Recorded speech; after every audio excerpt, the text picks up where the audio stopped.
सार।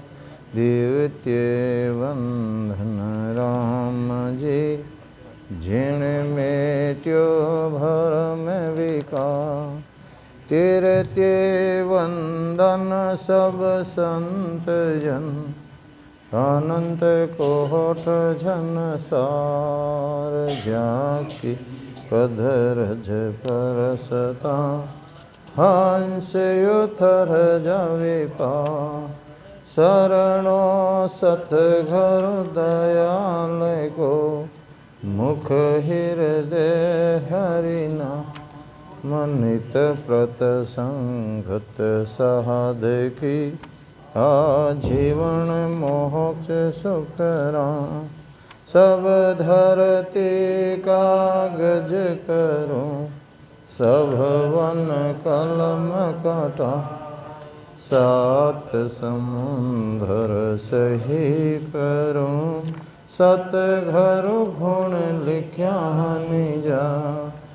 नमो नमो सुख राम जी, राम संत घरु दे।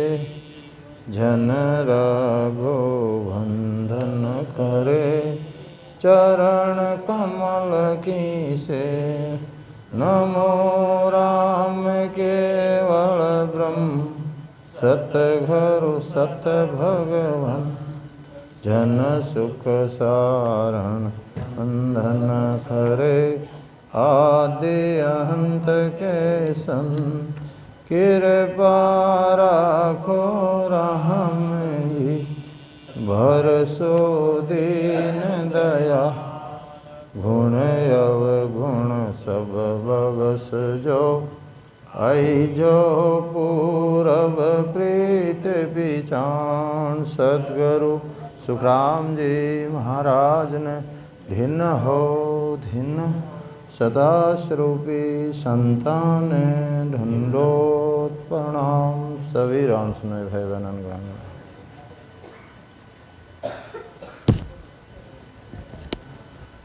सदगुरु जी महाराज अलौकिक ग्रंथ लिखियो है।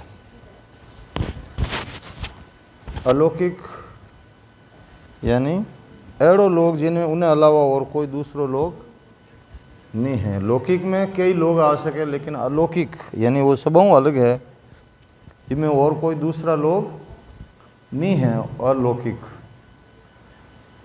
अब उनमें शिष्य बूझे, शिष्य बूझे घरुदेव जी। हंस जाय किम मोक कहती सुना। बीच में कौन कौन सा लोग। शिष्य गुरुदेव से प्रार्थना करता है, हो गुरुदेव, हंस को जब मोक्ष की प्राप्ति करनी होती है तो रास्ते में कितनी सुना आती है और कौन कौन से लोग आते हैं।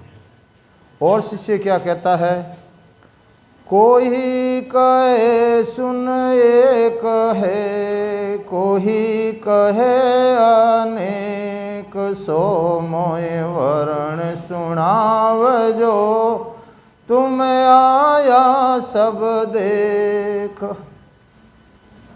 शिष्य गुरुदेव से प्रार्थना करता, हो गुरुदेव, कोई तो कहता रास्ता में एक सुन आती है, कोई कहता अनेक सुने आती है, लेकिन हो गुरुदेव आप सब देख कर के आए हैं, इसलिए आप मुझे वर्णन करके बताइए कि रास्ते में कितनी सुने आती है और कौन कौन से लोग आते हैं। तब महाराज फरमाते हैं कि साची लिगण झिणारे घट लागे। घरु घम बिना सभी भरम न जागे। लोग लोग निर्णा सब जाने। सरब सुना का भेद पिछाणे। अब सदगुरु जी महाराज फरमाते हैं, साची लगन जिना घट लागी, कि जिसके हृदय के अंदर सच्ची लगन लग जाती है कि मुझे तो मोक्ष में जाना है। और महाराज कहते हैं, गरुगम बिना सभी भ्रम नहीं जागे। लगन तो लग गई, लेकिन अगर गुरु को मोक्ष की जानकारी नहीं है, गुरुगम यानी गुरु को भी पहचान होनी चाहिए उस देश की। गुरुगम बिना सभी भ्रम नहीं भागे। अगर गुरु ऐसा जानकार नहीं मिला तो शिष्य के सारे भ्रम खत्म नहीं हो सकते। इसीलिए महाराज लिखे कि घरुगम बिना सभी भ्रम नहीं भागे, लोग लोग निर्णय सब जाने। ऐसा सदगुरु जब जीव को मिलता है जो सब लोगों का वर्णन जानता, निर्णय जानता, सर्व सुना का भेद पिछाने, और रास्ते में सब सुना का भेद वो जानता है, महाराज कहते हैं वही शिष्य के भ्रम खत्म कर सकता है।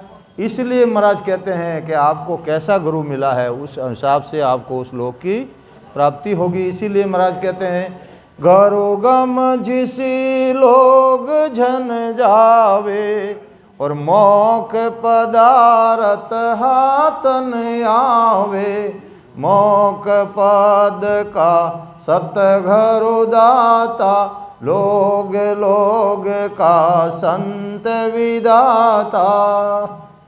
गुरु के द्वारा जैसा ज्ञान मिलता है शिष्य को उसी लोक की प्राप्ति होती है, क्योंकि लोगों में पहुंचाने वाले तो गुरु होते हैं, लेकिन गुरु मोक्ष में नहीं पहुंचा सकता। इसलिए महाराज ने लिखा कि गुरुगम जिसी लोग जन जावे, गुरु को जैसी जानकारी रहती है शिष्य उसी लोग में जाता, क्यों ऐसा ही भेद है उसके पास। और मोक्ष पदार्थ हाथ नहीं आवे, जाना तो मोक्ष में चाहता है लेकिन मोक्ष हाथ में नहीं आता है। तब क्यों नहीं आता? तब महाराज कहते हैं मोक्ष पद का सदगुरु दाता। एक मोक्ष में जाना है तो 3 लोग में एक सदगुरु ही दाता है, वो ही मोक्ष में ले जा सकता, बाकी 3 लोग में कोई मोक्ष में नहीं ले जा सकता। इसीलिए महाराज ने पद में भी लिखा सदगुरु सा कोई सैणनी देखिया, इन सम ना कोई दाता वे, 3 लोग फिर सब हम देखिया, गुरा बिन 2 जग जाता वे। अगर सदगुरु जी नहीं मिले तो 2 जग में जाना पड़ेगा।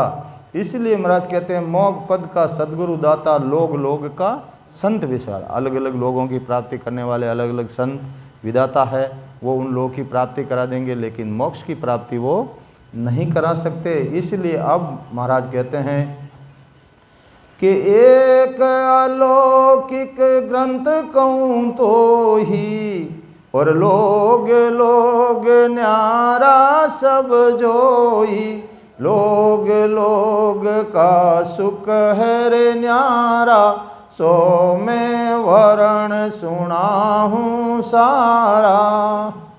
सदगुरु जी महाराज फरमाते हैं शिष्य, मैं तेरे को एक अलौकिक ग्रंथ का वर्णन करता हूँ, और उसमें सब लोगों का अलग अलग मैं वर्णन कर दूंगा, और सब लोगों का अलग अलग सुख भी मैं तुझे बता दूंगा। मैं उन सब का वर्णन करता हूँ। तब महाराज शिष्य को क्या कहते हैं कि कोटक सुनार चूर कोई जावे, से हंसा अमरापुर पावे, कोटक सुना का विवरार दाकू, लोग लोग का सुख सब भाकू। सदगुरु जी महाराज फरमाते हैं कि करोड़ों सुनों को पार करने के बाद हंस को मोक्ष की प्राप्ति होती। शिष्य ने प्रश्न यही पूछा था, वो गुरुदेव कितनी सुने आती है? तो कितनी करोड़ों सुने आती है रास्ते में।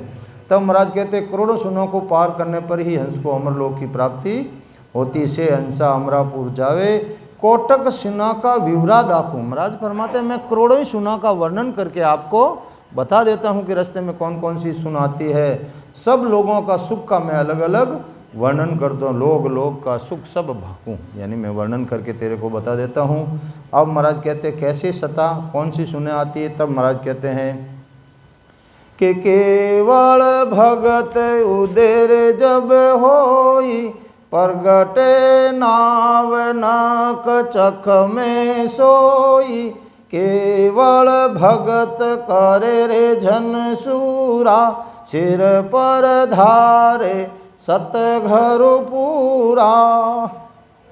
अब सदगुरु जी महाराज फरमाते हैं केवल भगत उदय जब होई, जब ऐसे पहुँचे हुए संतों से जब अपन ज्ञान धारण करते हैं, तब सशब्द नेंचर आकर के प्रकट होता, वो केवल की भक्ति उदय होती है। केवल भगत उदय जब होई, प्रगटे नाव नख चक में सोई। और ये पहचान है, जब वो प्रगट होगा तो नख से चक तक आपको उसका अनुभव होगा। तो केवल भगत करे जन सूरा। महाराज के चलो वो निजनाम आ गया, शरीर में अनुभव भी हो गया, लेकिन अगर सूरवीर नहीं है तो वो केवल की भक्ति खाली आने से भक्ति नहीं हो पूर्ण नहीं हो जाएगी। भक्ति नहीं कर सकता। इसीलिए महाराज ने यहाँ कंडीशन लिखी है, केवल भगत करे जन सूरा, कोई सूरवीर ही कर सकता। फिर सिर पर धारे सतगुरु पूरा, यानी पूर्ण सतगुरु, यानी पूरा से क्या मतलब कि मौजूदा सतगुरु जो उस देश की प्राप्ति क्यों है वो मौजूद रहने चाहिए, तभी जीव को मोक्ष की प्राप्ति होती है, वही पूर्ण है। चले गए तो फिर पूर्ण काहे के रहे। इसीलिए महाराज कहते हैं कि केवल भगत करे जन सूरा, सिर पर धारे सतगुरु पूरा, यानी पहुंचाने वाले सतगुरु मौजूद होना चाहिए। अब महाराज कहते हैं अगर वो मौजूद है, उनके अंदर वो सत्ता है, मौजूद है तो सत्ता रहेगी। तब महाराज लिखते हैं कि सतगुरु सतारे नाव घट जागे, और श्रवणा सुन राम धुन लागे, इमरत धारा सुगंधिर सीरा, दार्व नैन खुलिया दोई हीरा। अब महाराज फरमाते हैं कि सदगुरु की सत्ता उसे कहते हैं, किसे, कि जिससे सशब्द निरंतर की जागृति शरीर में हो जाती है, उसे सत्ता भी कह दो, उसे केवल का बीज कह दो, एक ही बात है। तो महाराज कह उसे सत्ता कहते हैं। सतगुरु सत्ता नाव घट जागे, सदगुरु की सत्ता का पराक्रम बताया क्या होगा, सदगुरु सत्ता से नाव की जागृति होगी, सदगुरु सत्ता नाव घट जागे, घट के अंदर नाव जागृत होगा। फिर श्रवणा सुन राम धुन लागे, फिर सदगुरु के ज्ञान को काना द्वारा सुनकर रसना से सदगुरु विधि से भजन करते हैं तो ध्वनि प्रगट हो जाती है। और फिर दर्व नैन खुलिया दो हीरा, फिर ये आंखें तो बंद रहती है, सुरत रूपी नेत्र खुल जाते हैं और सुर से अपन को अनुभव होने लग जाता है। इमृत धारा सुगंधी शीरा, अब जब मेरुदंड में शब्द आता है तो सुगंध खुलती है और सुगंध आने लग जाती है। तो इसीलिए महाराज ने लिखा, बांधा आगम देश पेड़ियाँ 10 आगे, आगम देश का सदगुरु है न्यारा, वहाँ संग कुदरत जागे। और जागे तो पहचान किया, तब महाराज ने लिखा, पेड़ी 7 परा लग आगे सुत्या धर्म। ये 7 पेड़ी है, मीठे मीठे घूंटे आना मुखारबंद में पहली पेड़ी, दूसरी पेड़ी सुरत रूपी नेत्र खुलना, ये आंखें बंद रहेंगी, 2 ये हो गई, 3 तो हो गए 3। और फिर जैसे ही मेरुदंड में जाएगा तब महाराज कहते हैं कि मेरुदंड से सुगंध खुल जाएगी, तो आपको केसर किशमिश गोटे के गोटे अमृत की खुशबू आएगी। और फिर थोड़ा और भजन करोगे तो महाराज कहते हैं कि कानों में आवाज़ आने लग जाएगी, ये 7वीं पेड़ी अनुभव होगी। वही महाराज ने यहाँ लिखा, सरुणा सुन राम धुन लागे, इमृत धारा सुगंधी शीरा, दर्व नैन खुलिया दोई हीरा। ये पहचान है महाराज, 7वीं पेड़ी अनुभव होने लग जाए। लेकिन महाराज के अभी अमर लोग नहीं आया, पेड़ी 7 परा लग आगे सुत्या धर्म बताया। अभी इन 7 पेड़ी के आगे तो शक्ति का लोग है, अभी आप शक्ति के लोग तक भी नहीं पहुँचे हो। इसलिए महाराज फरमाते हैं कि अब महाराज के वो शिष्य ने पूछा था कौन कौन सी सुने आते, ये तो सत्ता का पराक्रम हो गया, जिसके पास सत्ता है, नाव जागृत हो गया, तो ये चीज़ें आपको मालूम होगी। अब महाराज सुना बता रहे, एक एक सुन कब कब कौन सी सुन आएगी। तब महाराज पहली सुन का वर्णन कर रहे हैं कि कंठ सुन बिच हर जन झूले, और सूरज 4 कली चौं फूले, रसना रे उलट कंवल मेरे देखी, दिसे रे दो ये मुख तो ये की। क्या कहते हैं सदगुरु जी महाराज कि ये प्रथम पेड़ी है, सुन कह दो। कंठ स्थान पर जब शब्द आता है, सशब्द का जब अनुभव होता है, तो महाराज कहते हैं धीरे धीरे उसको गिलगिली भारीपना ऐसा अनुभव होता है, और ज़्यादा भजन करता है तो फिर प्रकाश होता है। फिर प्रकाश के अंदर 4 पाँव का कमल खुलता है, सूरज 4 कड़ी ज्यों खुली, सूरज यानी सूर्य जैसा प्रकाश होता है। फिर 4 कड़ी पर एक एक कड़ी पर एक एक सूर्य जितना प्रकाश होता है, इतना प्रकाश होता है। अब महाराज कहते हैं रसना उलट कंवल में देखी, मैंने सदगुरु विधि से भजन किया, मैंने ये अनुभव किया, फिर मैंने उस रचना का ध्यान किया कि मैं मुखारबिंद से राम राम कर रहा हूँ, एक ही रचना को काम में ले रहा हूँ, आवाज़ 2 कैसे आ रही है। लिखा रसना उलट कंवल में देखी, दिशे 2 मुख तो एक ही, 2 आवाज़ें आ रही हैं। मुखारबिंद से कर रहे हैं वो आवाज़ अलग आ रही है और एक आवाज़ अलग आ रही है उस शब्द की। तो इसीलिए महाराज कहते हैं वो आवाज़ आती है तो महाराज कहते हैं ये कंठ कंवल के चैन है।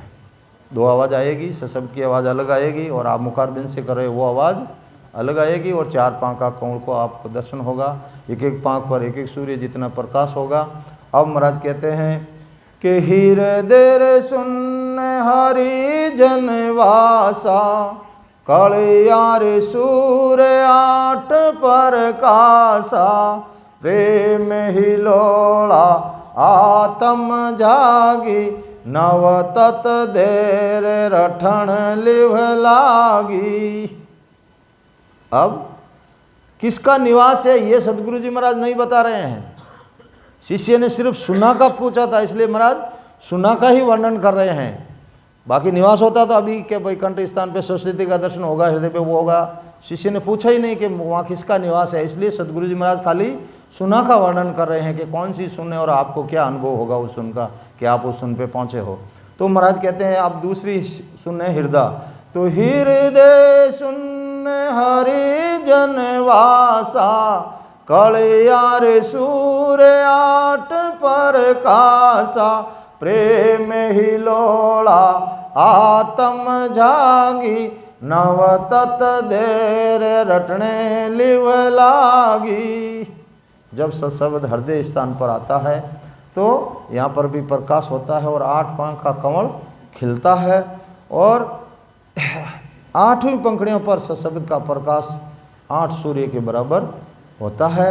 अब महाराज कहते हैं भजन करने से ये हृदय है, यहाँ सुरता निवास करती है, इसका घर है सुरता का।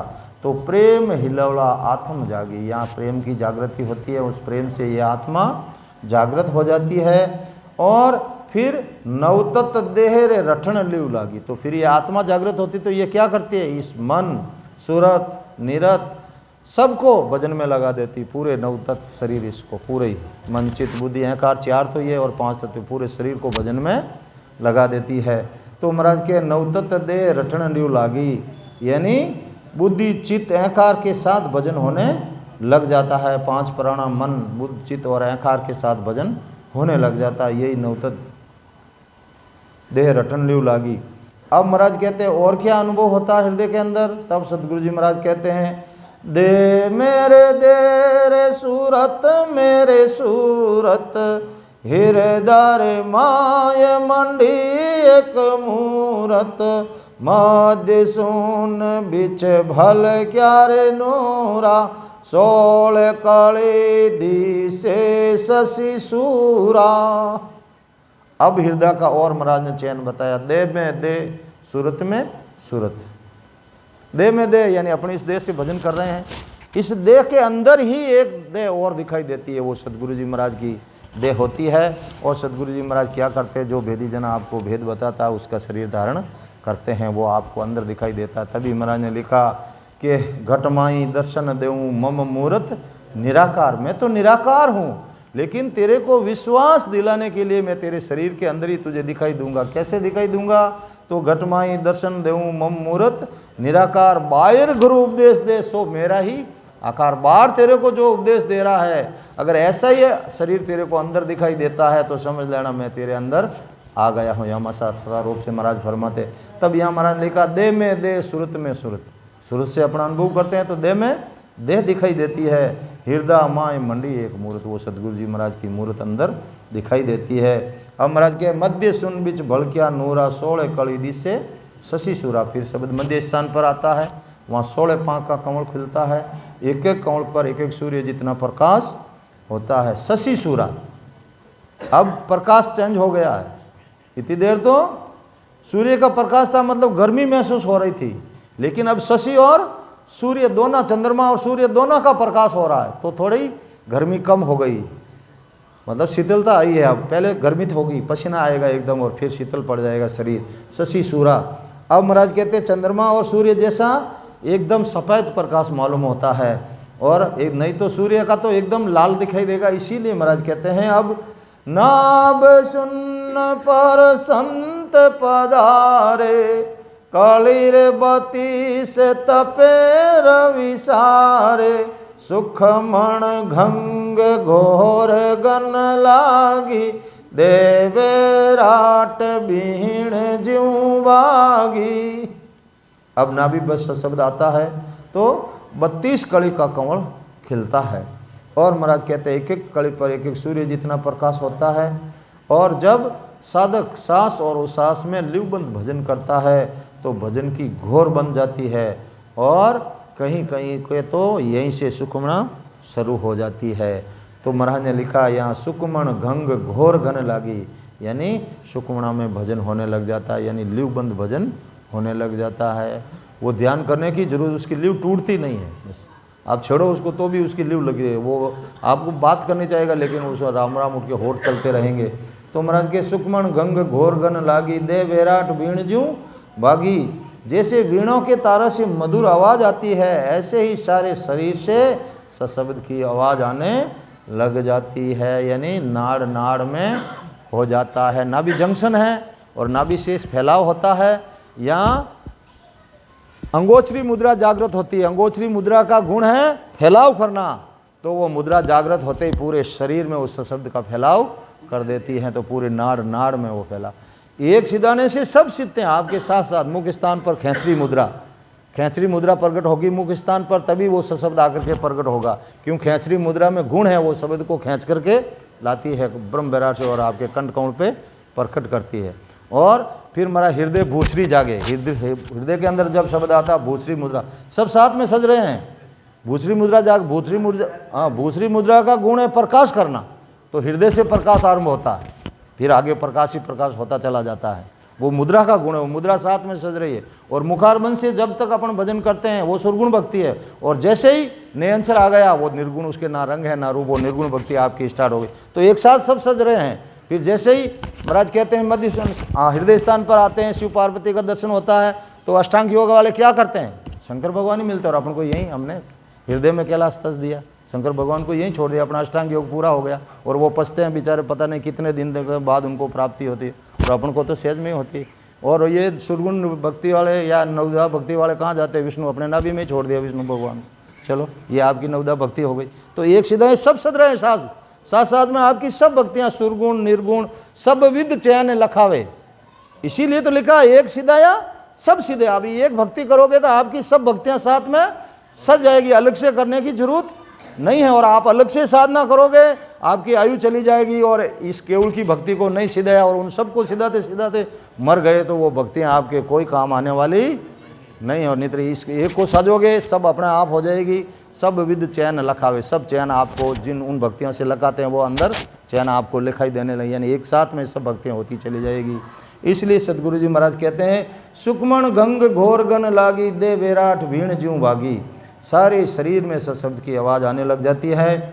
और फिर क्या होता है कि झरना रे झरे पीवे भन सारा, भर मंड गूंजे शब्द गुंजारा, गुदा सुन पर संत जन पूगा, 64 कलिर सूर शशि उगा। अब महाराज झरना का दृष्टांत देते हैं। जैसे पहाड़ से झरना झरता है तो नीचे जब पानी जाता है तो पूरा वन पीता है, तो ऐसे ही महाराज कहते हैं कि मुखारबिंद से मीठे मीठे घूंटे आने लग जाते हैं, और नाभि पूरा जंक्शन है, ये पूरे शरीर में शब्द का अनुभव होने लग जाता है। ये पूरा भन पी जाता है शरीर रूपी, यानी पूरे शरीर में अनुभव हो जाता। झरना झरे पीवे बन सारा, बरमंड गूंजे शब्द गुंजारा। ध्यान तो कहाँ कर रहे हैं? अभी नाभि में, और गुंजार कहाँ मालूम हो रहे थे? ब्रह्मांड तक, नख से चक तक शरीर में अनुभव होने लग जाता है। यही सारा वन पीना, यानी पूरे शरीर में अनुभव होने लग जाता है। अब महाराज कहते हैं गुदा सुन पर संत जन पूगा। फिर नीचे गुदा घाट पर जाते हैं। 64 कली सूर शशि उगा, 32 से 64 हो गया, एक एक से दूना प्रकाश दूना कंवल। तो महाराज के 64 कली का फूल खिलता है, एक एक पांख पर एक एक सूर्य और शशि यानी चंद्रमा, दोनों का समान प्रकाश रहता है। अब महाराज कहते हैं यहाँ गुदा घाट से फिर नीचे पाताल में जब अपन जाते हैं, सब जाता है, तब महाराज कहते हैं 7 लोग सुन शपथ पियाला, सतगुरु आगे शब्द उजाला। ये जब पाताल में जाते हैं तो पाताल के लोग में अंधेरा ही अंधेरा रहता है, प्रकाश नहीं है वहाँ पाताल में। तब महाराज कहते हैं 7 लोग सुन शपथ प्याला, सदगुरु आगे शब्द उजाला। लेकिन अपना वो सदगुरु आगे चलता है तो उसका प्रकाश करोड़ों करोड़ों सूर्य जितना प्रकाश। तभी तो लिखा ना संतान है सहस किरणारो सूरज उगी ओ मारियेली सहस किरणारो सूरज उगी ओ मारियेली मिट गया घोरे अंधार लिए मिट गया घोरे गंधा। अब महाराज सातों लोग सुन शपथ प्याला सदगुरु आगे शब्द उजाला। ये 7 लोग तल वितल अतल सूतल मातल तलातल और रसातल, ये 7 लोग हैं पाताल के। और महाराज कहते हैं इनमें से शब्द आगे जाता है, जैसे जैसे शब्द आगे बढ़ता है उन लोगों का अनुभव होता जाता है और उसका उजाला साथ में रहता है। तब महाराज ने लिखा सदगुरु आगे शब्द उजाला। वो सदगुरु आगे आगे चलता है, सुरता पीछे पीछे चलती है। अब महाराज कहते हैं साते स्वरूप अंदेशो नहीं। क्या मतलब सशब्द जो सदगुरु जी का रूप है उसमें किसी प्रकार की शंका नहीं है, अंदेशा नहीं है। जहाँ तहाँ आवाज़ गैब घरू माई, और जहाँ कहीं भी उसको थोड़ा डर महसूस होता है तो गैबऊ आवाज़ होती है पीछे से कि डरने की ज़रूरत नहीं है, आगे चलो। तो महाराज कहते हैं वो सदगुरु आवाज़ लगाता है। मौजूदा सदगुरु रहते हैं तो उनके ज्ञान से सूरत से माध्यम से अनुभव कराया जाता है। अब महाराज कहते हैं ये जो ताले लगे हैं, डोडी कबीर साहब ने लिखा डोडी करना झड़िया दरवाजा बिना हुक्म नहीं खोले रे सदगुरु वे तो खोल बतावे गापल गोता कावे। तो वो सशब्द नियंचर वो ही आपका सदगुरु है, वो ताला ताक सब वो सदगुरु ही खोलता है। इसीलिए महाराज ने लिखा ताला ताक शब्द ही खोले और रंकार आगू धुन बोले ईला रे पिंगला सुख मन धारा तीनों बहे संत की लारा। अब ताला ताक ये शब्द ही खोलता है और ररंकार आगू धुन बोले वो रकार की ध्वनि चलती रहती है। अल्लाह पिंगला सुखमण धारा ये तीनों ही इस शब्द के पीछे हो जाती है नाभि से, और तीनों बहे संत की लारा यानी उस शब्द के पीछे पीछे ये भी चलने लग जाती है। तब महाराज कहते हैं सातुर सुन लोग तज दीना और पिछम दिशा का रास्ता लीना पिछम सुन घर संत जन झूंझे फूल्या रे कंवल इसी विद सूझे। अब पाताल के सातों लोगों को पार करके सब शब्द बंखनाल में उलटता है, पिछम का रास्ता पकड़ता है, पिछम दिशा का रास्ता लीना पिछम जुनकर संत जन सुने। इस पिछम के रास्ते में संत जन जूझते हैं यानी जोरदार भजन करते हैं। फूल्या कंवल इसी विद सूझे, जोरदार भजन करोगे तो जैसे आगे कंवल खुले थे ऐसे के ऐसे अगले कंवल भी अनुभव होते हैं। अब महाराज कहते हैं कि कौन सा कंवल अनुभव होगा। तब महाराज कहते हैं 836 कलिर जा भ्यासे और पाक पाक पर सूर प्रकाशे सुन्न 21 चूर जन आया मेरे सुन्न घर 9 पतलाया। 836 कली जहाँ व्यासे, 8 और 36 यानी 44 कली का फूल खिलता है और 836 कली जहाँ व्यास है पाँख पाँख पर सूर्य प्रकाश, एक एक कली पर एक एक सूर्य जितना प्रकाश होता है। शून्य 21 चूर जन आया, फिर शब्द आगे बढ़ता है तो ये 21वीं मेरुदंड की गांठें हैं इनको पार करता है। शून्य 21 चूर जन आया, 21वीं गांठें एकू की शून्य है, इसीलिए महाराज ने लिखा शून्य 21 चूर जन आया। कितनी इन 21वीं शून्यों को पार किया है। और मेर घर पर नौपत लाया, शब्द कहाँ आया मेरुदंड पर। अब महाराज कहते हैं यहाँ हर एक ये 21वीं सुर क्या है, 21वीं सुन क्या है यानी ये स्वर्ग है, सभी देवताओं के स्थान है। हर एक एक पुरी में एक एक देवता का दर्शन होता है, सब देवताओं की अलग अलग ये पुरियाँ हैं, 21वीं स्वर्ग है। हाँ तो महाराज कहते हैं यहाँ सबके दर्शन होते हैं। और फिर मेरुदंड पर शब्द आता मेर सुनकर नौपत लाया। अब क्या होता मेर पर कि ममकार माया या त्यागी और रंकार आगे धुन लागी इक डंगियो बाजे एक घाई, लोग लोग में बठेरे बधाई। मेरुदंड से माया थाक जाती है, यानी मम्मा मेर में थाक जाता है।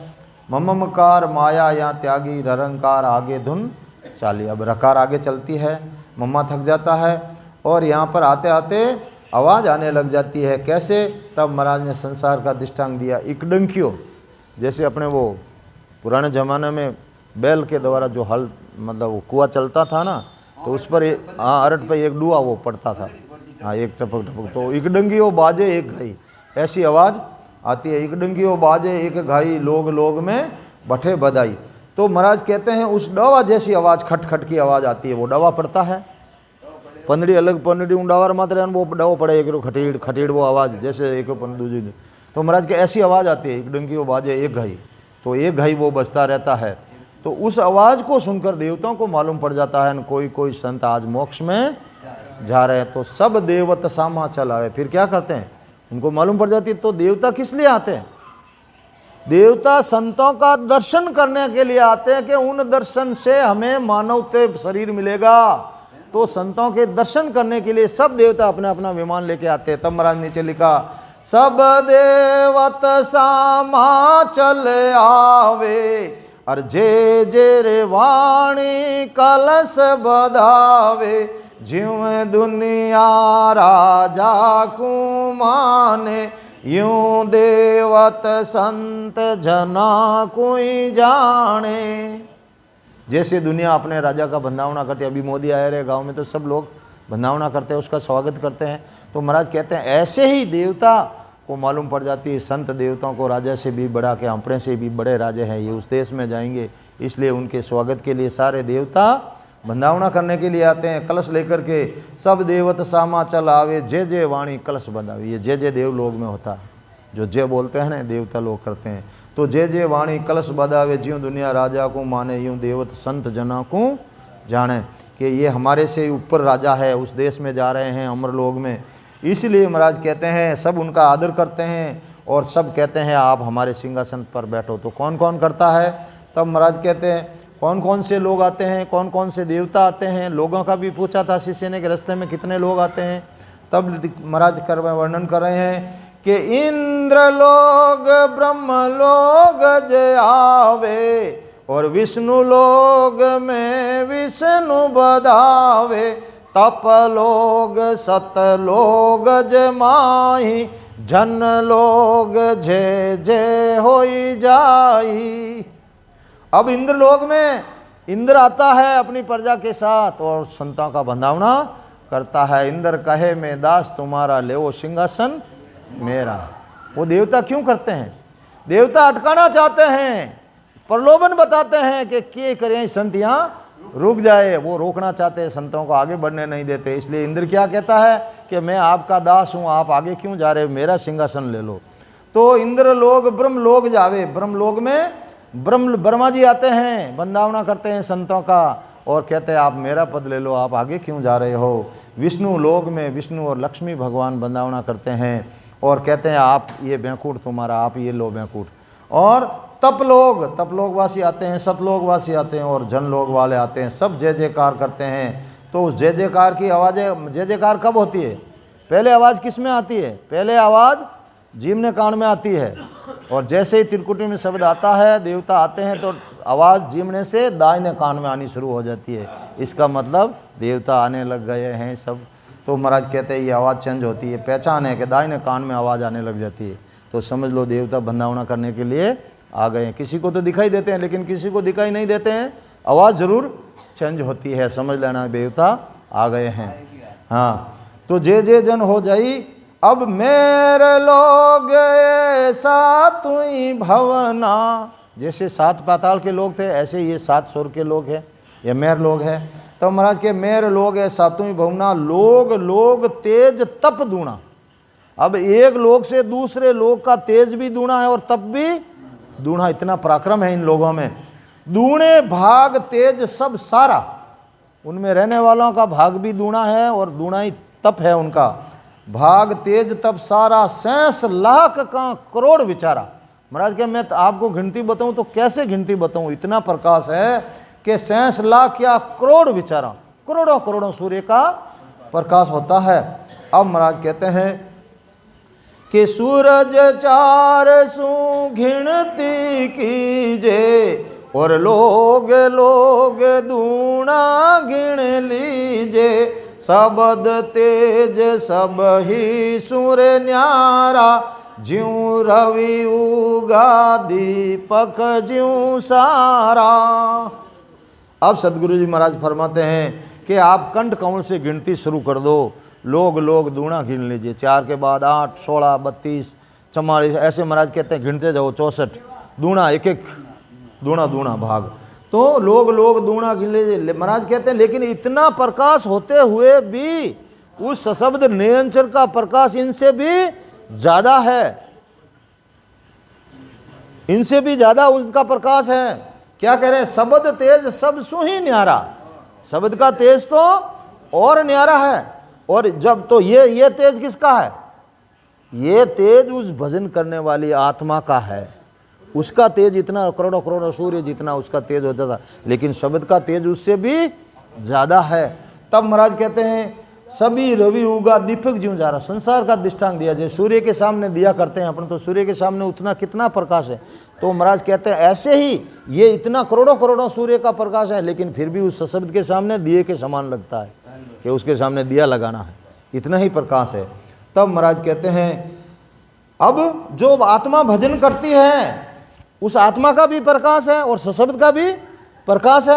अब संत तेज वर्ण्यो नहीं जाही और शब्द तेज जन्माय समाही। अब सशब्द निरंतर पर जब उसको पूर्ण विश्वास हो जाता है तो वो शब्द अंदर घर कर लेता है और वो धीरे धीरे पूरा उस शब्द का प्रकाश उसके अंदर समा जाता है। तब महाराज कहते हैं कि संत तेज वर्ण्यो नहीं जाई, उन संतों का तेज इतना बढ़ जाता है कि उस स्वयं आत्मा का प्रकाश और उस सशब्द का प्रकाश उसके अंदर समा जाता है, फिर उसके प्रकाश को कोई सहन नहीं कर सकता। महाराज ने दृष्टांत दिया कि जैसे सूरज की तपस्या करने वाला रहता है वो हर एक समय सूर्य के सामने देखता रहता है और ऐसे करते करते धीरे धीरे पूरे सारे सूर्य का तप उसके अंदर समा जाता है और फिर जब जिधर भी उसकी दृष्टि पड़ती है उधर लाई लग जाती है, क्योंकि पूरा प्रकाश उसके अंदर आ गया, समा गया। ऐसे ही महाराज कहते हैं कि उस भजन करने वाले आत्मा के अंदर उस शब्द का तेज जनमाई समाई, ज्यों सूरज को तपसी होई जाकी निजरन झेले कोई, तो उस सूरज की तपसी की नज़र नहीं झेल सकता है कोई, तो ऐसे ही उस भजन करने वाली आत्मा की नज़र कोई नहीं झेल सकता है। अब महाराज कहते हैं दीवे नैन खुलिया घट माही और दिन दिन तेज बद तो जाही, दीवे तेज नैन बिछ भारी और तेज की कौन चिकारी। अब सदगुरु जी महाराज कहते हैं कि सब सशब्द की जागृति होती है और श्रुत के द्वारा अनुभव होता है, तो दिव्य नयन खुलना यानी श्रुत रूपी नेत्र अंदर खुल जाते हैं। दिव्य नयन खुलिया घटमाई दिन दिन तेज बद तो जाई, जैसे जैसे आगे बढ़ते हैं वैसे वैसे प्रकाश उस भजन करने वाले का तेज बढ़ता जाता है। और दिव्य तेज नैन बिच भारी, जब श्रुत शब्द त्रिकुटी में आ जाता है तो इतना भारी उसका तेज हो जाता है शब्द का कि दिव्य तेज नैन बिच भारी और तेज की कौन चिकारी। 3 लोग में ऐसा कोई तेज है ही नहीं, मैं जोड़े करके आपको कैसे बता सकता हूँ, और तेज की कौन चिकारी, इतना तेज हो जाता है। तब महाराज कहते हैं उसके बराबर कोई दूसरा तेज नहीं है। तो उस तेज की वजह से क्या होता है कि नैण पूतली माय समावे, उस तेज को ये आंखें सहन नहीं कर सकती और नैण पूतली के अंदर चले जाते, यानी पट लग जाता है। ये पहचान है उस तेज की वजह से। नैण पूतली माय समावे धर आसमान दिष्ट में आवे, अब उस तेज की वजह से नैण पूतली के अंदर चले जाते हैं, दिव्य नैण खुले हुए रहते हैं और उनसे अब पूरा 3 लोग 14 भवन उसको दिखाई देता है। उस समय उसको कोई भी पूछ लो। तब महाराज कहते हैं धर आसमान दिष्ट में आवे, धरती से लेकर के आसमान तक सब उसे दिखाई देता है कि कहाँ क्या हो रहा है। धर आसमान दिष्ट में आवे, यूं जन को सारो जग सूझे। सारो जग यानी पूरा 3 लोग उसे दिखाई देता है। 3 लोग 14 भवन बूझे। 3 लोग 14 भवन में क्या हो रहा है उसे कोई बात बता लो, वो आपको बता देगा कि वहाँ अभी ये हो रहा है। तो वही बात हो गई, सब सद रहे हैं, ये सिदाया हैं। सिदाया वाला क्या करता, आपको 3 लोग की बात बता देते हैं, महाराज के आप भी बता दोगे। सब साथ साथ सिद्ध रहे हैं, एक भी पीछे नहीं रह रहा है। हाँ, तब महाराज के जब तिरवेणी सुन संत बिराजे, और एक लग सूर तपरे इन साजे, मंगल गावे बजे बो बाजा, सब पुर दौड़े दर्शन काजा। जब ससब त्रिकुटी में आता है, महाराज फरमाते हैं 1 लाख सूर्य जितना प्रकाश होता है। कितना? इकलक सूर तपे इण साजे, मंगल गावे बजे बो बाजा। कई प्रकार की ध्वनिया का अनुभव होता है, यही मंगल गाना है। तरह तरह की ध्वनियाँ आती है, अनद की रागे आती हैं। तो और वे बाजा कौन बजाते हैं? वो सब देवता बजाते हैं, और बिना बजाए ही बाजते हैं। मंगल गावे बजे बो बाजा, बजाने की जरूरत नहीं है, वो सब देवता बजाते हैं। सब पुर दौड़े दर्शन काजा, और सभी पुरियों से देवता संतों को दर्शन करने के लिए दौड़ दौड़ के आते हैं कि संत मोक्ष जा रहे हैं, संत मोक्ष जा रहे हैं। अब महाराज कहते हैं और क्या होता है, हीरा रे जोत जिगा मिग लागी, इमारत बूंद जोत रवि जागी, अल्लाह रे पिंगला पावे पखोड़े, सुख मन आरती आण उतारे। महाराज फरमाते जब ससब त्रिकुटी में आता है तब हीरों की बिरखा होती है। हीरा जोत झिलामिल लागी, यानी प्रकाश झिलामिल करता। जैसे हीरे से प्रकाश आता, कभी बंद होता, कभी चमकता, तो ऐसे चमकता है वो प्रकाश। हीरा जोत जिगामिग लागी, इमरत बूंद जोत रवि जागी। और इमरत की जैसे बरसात होती है और ज्योति का अनुभव भी होता है, ज्योति लगती है। रवि जागी, अल्लाह पिंगला पाव पखोले। पहले ईड़ा में भजन होता, फिर पिंगला में, और फिर सुकुणा में ध्यान होने लग जाता है। यानी जब तीनों का संगम हो जाता है तो सुकुणा में ध्यान होने लग जाता है। यही पाव पकोलना है, यही आरती उतारना है। अब महाराज कहते हैं कि ज्यों शिक्षा का सतघरु की महिमा, यूं पूजे त्रिकुटी की धामा। जैसे अपने अंदर अपने सब शिष्य तो अपने सदगुरु जी महाराज की अलग स्थान देते हैं, उनको उनका आदर करते हैं, उनका सम्मान करते हैं। उनका सम्मान शिष्यों के अंदर कैसे रहता है, तो महाराज कहते हैं ऐसे ही उसका दृष्टांत दिया। ज्यों सिख सदगुरु की महिमा, जैसे शिष्य सदगुरु की महिमा करते हैं अपने सदगुरु की, ऐसे ही देवता लोग वहाँ उन भजन करने वाली आत्मा की महिमा करते हैं। ज्यों सिख सदगुरु की शाखा, यूं पूजे त्रिकुटी धामा। सब देवता वहाँ पूजते हैं, संतों का बंधावना करते हैं। अब महाराज कहते हैं अगर आपको ये सुख अनुभव करना है तो 3 लोग का सुख ये त्यागे, तेरे लोग त्रिकुटी आगे। महाराज के अगर आपको ये अनुभव करना है तो ये 3 लोग के सुखों को छोड़ना पड़ेगा। लेकिन अपन तो क्या कर रहे हैं, अपन ना तो ये छोड़ रहे हैं और उसको भी नहीं छोड़ रहे हैं। तब रघुदास जी महाराज ने लिखा कि एकण म्यान परतन खांडा मावे नहीं दोई, यूं घर का दंड में हरि भजन नहीं होई। एक म्यान है और खांडे 2 है, अब 2 कैसे समाएंगे उसके अंदर। हाँ, तो इसीलिए महाराज कहते हैं कि अगर आपको ये सुख लेना है तो 3 लोग का ए सुख त्यागे, तेरे लोग त्रिकुटी आगे। यहाँ तक तो आप आ जाओगे इनके साथ रहते हुए भी, क्यों मामा अभी मेहर में ही थका है, यहाँ तक तो आ जाओगे। लेकिन आगे के जो वो तेरे लोग हैं ब्रह्म के, उसमें आप ये 3 लोग के सुख नहीं त्यागोगे तो प्रवेश नहीं कर सकते हो। लिख दिया साहब महाराज ने, 3 लोग का ए सुख त्यागे, तेरे लोग त्रिकुटी आगे। अब त्रिकुटी के आगे हाँ तेरे लोग है वो। अब महाराज कहते हैं अब तेरे रे लोग वरण कऊं सारा, सुन बिच धाम है न्यारा, तेरे कोटि में पांचों सुख आवे, मैं माई देवत सुख है आवे। अब सदगुरु जी महाराज कहते हैं, अब मैं तेरे लोगों का सारा वर्णन करता हूँ।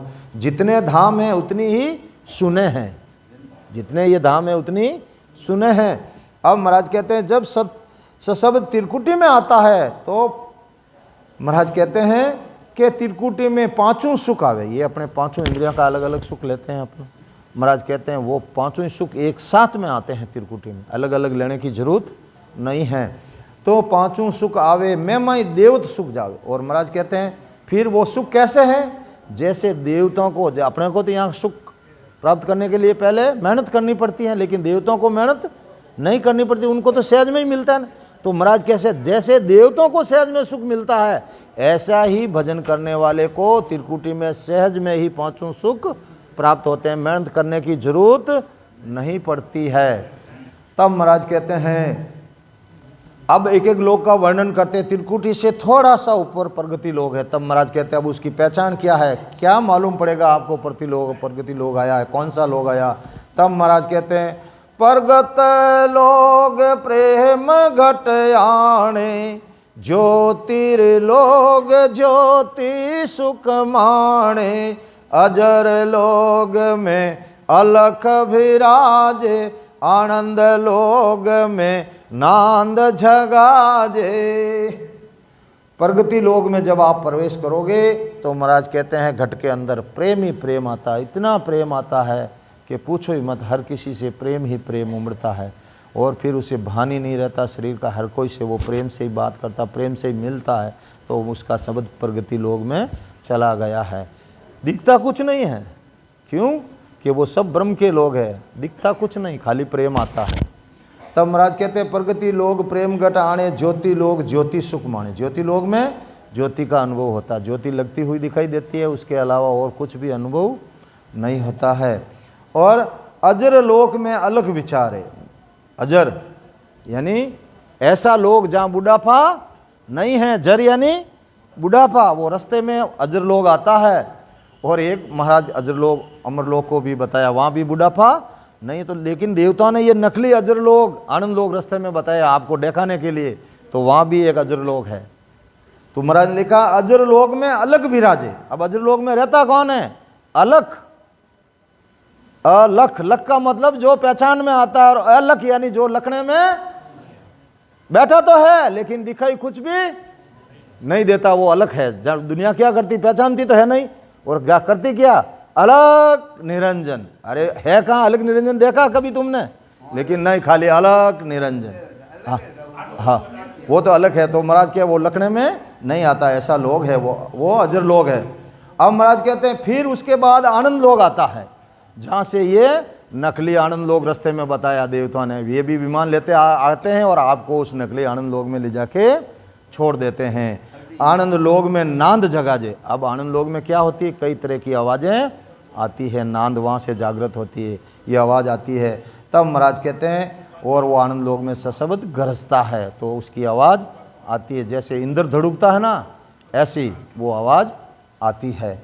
अब महाराज कहते हैं बजर लोग में ब्रह्म ही पाया, और चेतन स्वाद सभी आया, इखर लोग सम्माद लगाई, अनहद ताक खोल जन जाई।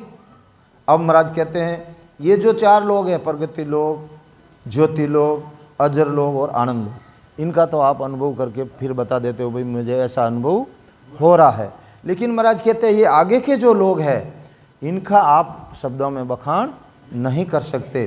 तब महाराज कहते हैं बज्र लोग में ब्रह्म ही पाया। बज्र लोग है वो ब्रह्म स्वयं का पद है, ब्रह्म उसके अंदर बैठा है, लेकिन ब्रह्म दिखाई नहीं, जैसे आत्मा दिखाई नहीं देती है ऐसे वो ब्रह्म भी दिखाई नहीं देता है।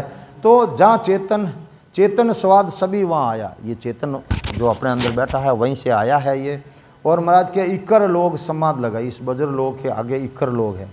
अब इक्कर लोग की पहचान महाराज कहते हैं भजन करते हैं, मुख बंद हो जाता है, चैन चमत्कार दिखाई देते हैं, आवाज़ें आती हैं, सब कुछ होता है, शरीर का भान रहता है, लेकिन महाराज के चल के कुछ भी नहीं कर सकता। वो इकड़ समाधि लग जाती, 2 घंटा 3 घंटा 4 घंटे बैठे रहो, रचना बंद हो जाती।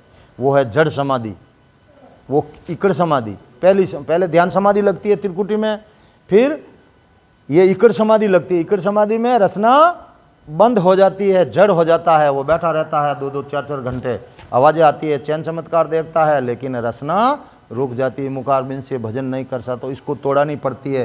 तो ये क्यों बंद होती है? तब महाराज कहते हैं ये ध्वनि की पहुँच है यहाँ तक की, और वो ताक है, अनहद ताक खोल जन जाई, अमर लोग में बठे बधाई। ये खिड़की है अनहद की। तभी तो महाराज ने क्या हो जी तुम सुनता हो, गुरु ज्ञानी हो, गिगन में शहर बसाया बे। आवाज़ ने वहाँ घर कर लिया, वहाँ आवाज़ में मस्त हो जाता है, आगे जाने की कोशिश ही नहीं करता, और वो समाधि लग जाती है। सुखराम जी महाराज ने